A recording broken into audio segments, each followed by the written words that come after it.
चक्का लगा हुआ है, यहाँ टेंट गाड़ रहे हैं, उस दूसरे पार्टी में तीसरी पार्टी में घर तो कहीं बनाया ही नहीं, तो फिर हिस्सा किस बात का खोज रहे हैं भाई। कुशवाहा जी हमसे उम्र में बड़े हैं, लेकिन मुझे कहते हुए बहुत खेद महसूस हो रहा है कि उन्होंने हमारी बातों की गलत व्याख्या की। वो अलग अलग तरीके से अपने बचने के लिए लोग विश्लेषण कर रहे हैं, लेकिन सच बात यह है कि जगदेव बाबू जी ने कहा था, बारी है कि टिकट कटाना है लाइन में लग के, सोशल कंट्रीब्यूशन, आपका पॉलिटिकल स्किल, आपने क्या इतने दिनों में लोगों का पता नहीं दिया गया। तो ये तर्क बिल्कुल गलत तर्क है कि कोई जाति के नाम पर आप अपना व्यक्तित्व यदि विकसित कर लिए होते, एक पार्टी में अस्थायी रह गए होते और लोगों का विश्वास और पार्टी का विश्वास यदि जीत लिए होते, तो शायद अभी तक एक बार मौका मिल गया होता। ये इस बात को रियलाइज करना चाहिए। नमस्कार, मैं फिर से भारत लाइव देख रहे हैं। देखिए, इस समय बिहार की राजनीति में काफ़ी गहमागहमी बची हुई है और इसके साथ ही जगदेव प्रसाद की जयंती है आज। इसको लेकर उपेंद्र कुशवाहा आलोक मेहता के बयानों को कोट करते हुए समझा रहे थे कि जगदेव प्रसाद की जो नारे हैं उसका क्या मतलब है और उनके नारे को अपने राजनीतिक फायदा के लिए लोग तोड़ मोड़ कर पेश कर रहे हैं। क्या कुछ कर रहे हैं आलोक मेहता, पहले आप। उपेंद्र कुशवाहा ने कहा है कि आपने जो कल कार्यक्रम किया था जगदेव प्रसाद की शताब्दी मनाई, उसमें आप लोगों ने गलत संदेश दिया है। उन्होंने कभी नहीं ऊंच नीच की बात कही थी, उन्होंने समानता की बात कही थी। उन्होंने समानता लाने की बात कही थी और ऊंच नीच था उसी को समान बनाने की बात कही थी। मैंने उपेंद्र कुशवाहा जी हमसे उम्र में बड़े हैं, लेकिन मुझे कहते हुए बहुत खेद महसूस हो रहा है कि उन्होंने हमारी बातों की गलत व्याख्या की। हम भी तो बराबरी की बात कर रहे हैं, वो भी बराबरी की बात कर रहे थे, लेकिन सिर्फ बात नहीं कर रहे थे, गैर बराबरी थी उसको बराबर करने की बात कर रहे थे। और वही गैर बराबरी आज फिर तैयार हो गई है, तो उसको बराबर करने की बात आज भी हो रही है।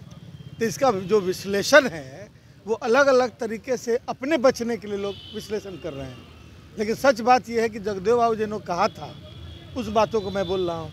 हमारी पार्टी बोल रही है, हमारी पार्टी उस स्टैंड पर है। सवाल ये भी है, कह रहे हैं कि जो त्रिवेणी जो बात हुई थी, कुर्मी, यादव और कुशवाहा, तो अब मौका जो है अब ये कुशवाहा की बारी है, कुशवाहा को सत्ता मिलनी चाहिए। नहीं, ये बारी है कि टिकट कटाना है लाइन में लग के, सोशल कंट्रीब्यूशन, आपका पॉलिटिकल स्किल, आपने क्या इतने दिनों में लोगों के लिए किया, आपने लोगों को क्या दिशा दी।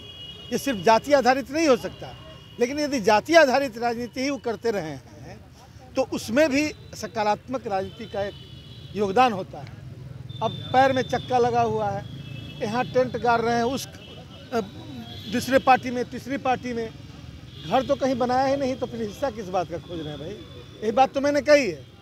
अब उन्होंने कहा है कि लालू यादव भी 15 साल रहे, 15 साल नीतीश कुमार रहे, तो यादव और कुर्मी रहा, अब कुशवाहा। ये कोई यादव और कुर्मी का बात नहीं, बहुमत दल का नेता रहा, जो जिस समय लोगों ने जिसको पसंद किया वो रहा और आगे जिसको पसंद करेगा वो रहेगा।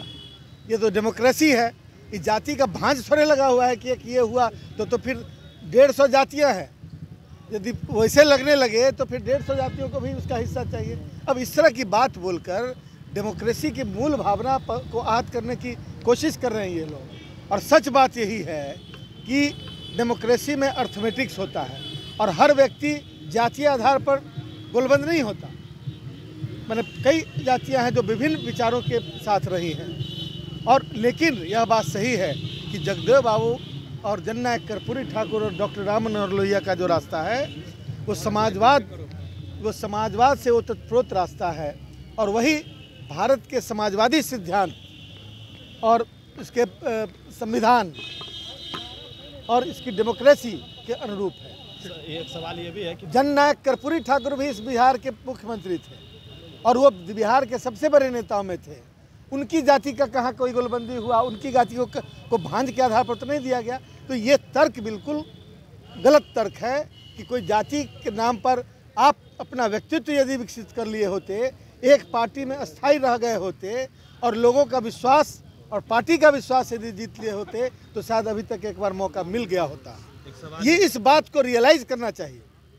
डेमोक्रेसी में अर्थमेटिक्स होता है और हर व्यक्ति जातीय आधार पर गोलबंद नहीं होता। मैंने कई जातियां हैं जो विभिन्न विचारों के साथ रही हैं, और लेकिन यह बात सही है कि जगदेव बाबू और जननायक कर्पूरी ठाकुर और डॉक्टर राम मनोहर लोहिया का जो रास्ता है वो समाजवाद से ओतप्रोत रास्ता है, और वही भारत के समाजवादी सिद्धांत और इसके संविधान और इसकी डेमोक्रेसी के अनुरूप है। एक सवाल ये भी है कि जननायक कर्पूरी ठाकुर भी इस बिहार के मुख्यमंत्री थे और वो बिहार के सबसे बड़े नेताओं में थे। उनकी जाति का कहाँ कोई गोलबंदी हुआ, उनकी जाति को भांज के आधार पर तो नहीं दिया गया। तो ये तर्क बिल्कुल गलत तर्क है कि कोई जाति के नाम पर आप अपना व्यक्तित्व यदि विकसित कर लिए होते, एक पार्टी में अस्थायी रह गए होते और लोगों का विश्वास और पार्टी का विश्वास यदि जीत लिए होते तो शायद अभी तक एक बार मौका मिल गया होता। ये इस बात को रियलाइज करना चाहिए। एक सवाल ये भी है कि नहीं, आप सवाल कर रहे हैं कि उनकी बात बोले। आपने जो सवाल किया उसका मैं जवाब दिया, अब ये जवाब पहुंचा दीजिए। धन्यवाद। 15 साल आप अभी पूछ रहे थे बजट पर, आप कहाँ डाइवर्ट कर रहे हैं उसको? 15 साल आप उन्होंने कहा नहीं 15 साल सुनिए, नीतीश कुमार स्वर्ण तो कहीं रहे नहीं, हमको स्वर्णों के ऊपर क्यों टारगेट किया जाता है? नहीं, मैं ये कह रहा हूँ कौन टारगेट कर रहा है? ये 1000 की भीड़ में 10 व्यक्ति, बताइए कि 10 व्यक्ति इसमें चोर है, तो सबसे पहले जो हल्ला करे समझिए कि वही चोर है। किसी ने सवर्ण की बात नहीं की, हमने भी नहीं की। किसी हमारे एक भाषण का कोई क्लिप दे दे कि मैंने सवर्ण की बात की तो मैं चुनौती देता हूँ। दिखाए, अब हमारा लिप्स मूवमेंट दिखाता है और कमेंट्री करता है कि उन्होंने सवर्णों को गाली दिया, ये किया वो किया। ये बिल्कुल गलत भावना से प्रेरित होकर किया जा रहा है। मैं उसकी भर्त्सना करता हूँ। मैंने किसी जाति, वर्ण और व्यक्ति की बात नहीं की थी। मैंने कहा था ये वर्ग संघर्ष था जिसमें कभी शोषक वर्ग अंग्रेज हुआ करते थे, कभी भारतीय शोषित थे। आज़ादी के बाद शोषक वर्ग भारतीयों में पैदा हुआ, शोषित बाकी बचे हुए भारतीय थे। ये वर्ग संघर्ष का मामला था, इसलिए हमने उसकी बात कही। और इसको गलत ढंग से इंटरप्रिटेशन करके और कुछ लोग ये सोचे कि इसका लाभ उठा लें, लेकिन अब उल्टा पड़ने लगा। जब समाज के छूटे हुए लोग गोलबंद होने लगे तो फिर उसके बाद मीडिया से लेकर तमाम अपने चुने हुए मीडिया को कि मुंह बंद करवा दी कि मत आलोक मेहता के बयान को छापो। और जहाँ पर कोई तथ्य नहीं है, उपेंद्र कुशवाहा जी तो आए गए। इसमें कौन नई घटना है जो आप लंबी लंबी कहानी बना रहे हैं? आपने सुना आलोक मेहता का साफ तौर पे कहना है कि हम अपने बयानों पे खड़े हैं, हमने कोई गलत नहीं बोला है। और इसके साथ ही जब उपेंद्र कुशवाहा ने कहा कि अब बारी है कि कुशवाहा को मुख्यमंत्री बनाने के लिए, तो उन्होंने आलोक मेहता ने इसे साफ कहते नजर आया कि कोई ये राजतंत्र नहीं है कि इसमें किसी जाति की बात आएगी कि वह अब इस जाति का मुख्यमंत्री बनेगा। ऐसे में तो जातियाँ 150 है, कितनों को मुख्यमंत्री और कब तक बनाएंगे। इसी तरह के तमाम खबरों के लिए मेरे साथ बन रहे हैं। आप भारत लाइव देख रहे हैं। अगर ये वीडियो पसंद आई और वह बिहार के राजनीति और बिहारियत से सरोकार रखेनी तो सब्सक्राइब बटन दबा के चैनल के सब्सक्राइब कर ली। ओजे एगो घंटी बा, ओकरा बटन दबा देला से कुल सटीक और मारक खबर रुआ मुफ्त में मिल जाई। अगर रुआ पत्रकारिता के हमनी के नया प्रयोग में सहयोग कर चाहतानी तो ज्वाइन बटन दबा दी। पेटीएम नंबर नोट कर ली 9386816700। धन्यवाद।